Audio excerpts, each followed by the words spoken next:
En novembre 2018, un jeune Américain de 26 ans s'approche discrètement d'une île isolée dans le golfe du Bengale. Il n'a pas d'armes, seulement une Bible et une mission, prêcher sa foi. Et quelques heures plus tard, il est mort, son corps gît sur la plage, criblé de flèches et personne n'ira le chercher.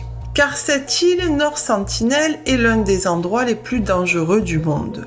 Une île interdite, habitée par un peuple farouchement isolé et prêt à tuer pour le rester. Voici l'histoire d'une des îles les plus dangereuses du monde, North Sentinel.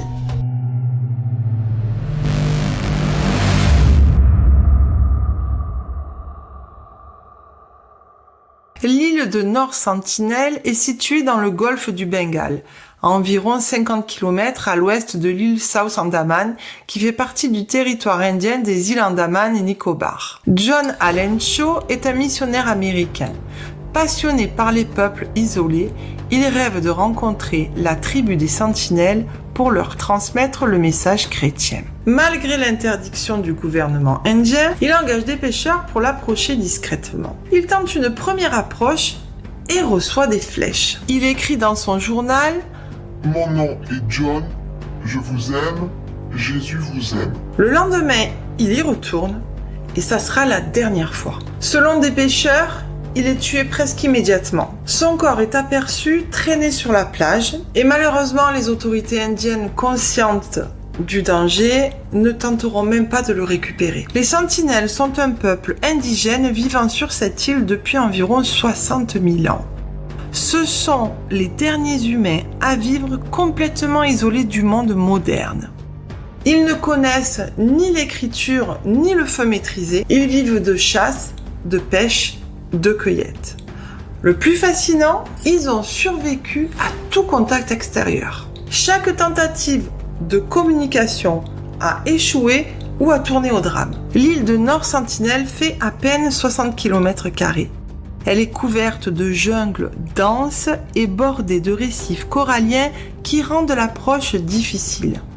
Mais ce qui la rend mortelle, c'est surtout ses habitants. En 2006, 2 pêcheurs y échouent accidentellement, ils sont tués et leurs corps ne seront jamais retrouvés. En 2004, après le tsunami, un hélicoptère indien survole l'île pour vérifier leur état. Les sentinelles lui tirent des flèches. Ils avaient survécu, seuls, sans aide extérieure. On ne sait toujours pas comment. Les sentinelles ne sont pas cruels, ils sont prudents. Leur hostilité est une réaction à des siècles de violence et de maladies. En 1880, un explorateur britannique, Maurice Portman, enlève plusieurs membres de la tribu, dont des enfants. Les adultes meurent peu après, probablement à cause de maladies importées. Depuis, la méfiance est totale. Même une simple grippe pourrait anéantir toute la population. Leur système immunitaire n'a jamais été exposé à nos virus. Le gouvernement indien a déclaré l'île zone interdite. Il est illégal de s'en approcher à moins de 5 km. Les sentinelles sont protégées par la loi, non pas comme des criminels, mais comme un patrimoine vivant. Le but, les laisser tranquilles. Leur culture, leur langue, leur mode de vie ne ressemblent à rien d'autre au monde. L'île de North Sentinel soulève une question profonde.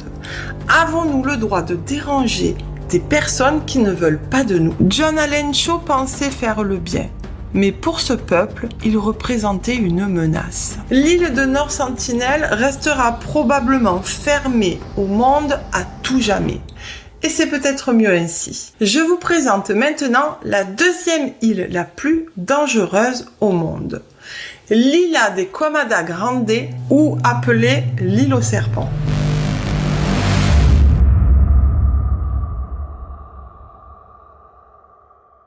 Elle ressemble à un petit coin de paradis perdu au large du Brésil. Forêt luxuriante, mer turquoise, pas une seule habitation à l'horizon. Pourtant, personne n'a le droit d'y mettre les pieds. Pourquoi ? parce que cette île est infestée de serpents. Mais pas n'importe lesquels. Des serpents dont le venin peut détruire vos tissus en quelques heures. Bienvenue à Queimada Grande, l'île que même les militaires évitent. Voici l'histoire de l'endroit le plus dangereux d'Amérique du Sud. L'île s'appelle officiellement Ilha de Queimada Grande, mais on la connaît sous un nom bien plus effrayant, l'île aux serpents. Située à seulement 33 km des côtes de Sao Paulo, elle fait environ 43 hectares, soit l'équivalent de 60 terrains de football. Elle est aujourd'hui totalement inhabitée et ce n'est pas un hasard. Le gouvernement brésilien a interdit l'accès au public. Seuls quelques biologistes avec autorisation spéciale peuvent y pénétrer. Pourquoi ? Parce que d'après certaines estimations, il y aurait entre 2000 et 4000 serpents sur l'île, avec une densité pouvant atteindre un serpent par mètre carré selon certaines zones. Impossible de poser le pied quelque part sans risquer une morsure mortelle. Le principal résident de l'île, c'est le Bothrops insularis, plus connu sous le nom de fer de lance doré. C'est un serpent endémique. On ne le trouve nulle part ailleurs sur Terre. Et j'ai envie de dire tant mieux. Son venin est 5 fois plus puissant que celui de ses cousins continentaux. Il peut provoquer une nécrose rapide des tissus, une hémorragie interne, un arrêt cardiaque. Sans traitement, la mort est presque inévitable. Et sur cette île, il n'y a pas d'hôpital. Plusieurs légendes locales parlent de personnes ayant tenté de s'y aventurer. Une des histoires raconte qu'autrefois, un gardien de phare, en poste sur l'île avec sa famille, aurait été attaqué dans son sommeil par les serpents.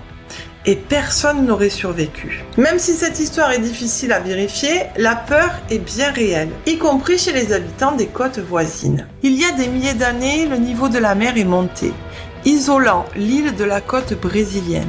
Les serpents présents se sont retrouvés sans prédateurs ni gros animaux à manger. Résultat, ils ont évolué. Leur proie principale, des oiseaux migrateurs.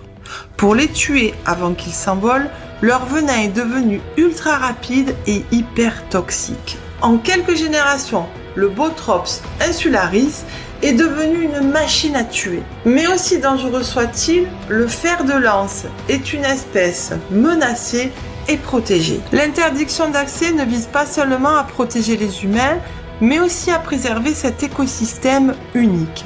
Des trafiquants d'animaux tentent parfois de capturer ces serpents pour les vendre au marché noir, où ils peuvent valoir plusieurs milliers de dollars. L'île aux serpents est un mystère, inaccessible, mortel, fascinante. C'est l'un des rares endroits sur Terre où la nature a repris ses droits, loin de l'homme. Voilà les amis, j'espère que ces histoires de ces deux îles les plus dangereuses du monde vous aura plu. N'hésitez pas à vous abonner si ce n'est pas déjà fait, likez et commentez. Tous les mercredis, je vous donne rendez-vous pour une histoire paranormale, surnaturelle, extraordinaire, et le dimanche pour une enquête paranormale. Donc je vous dis à très bientôt.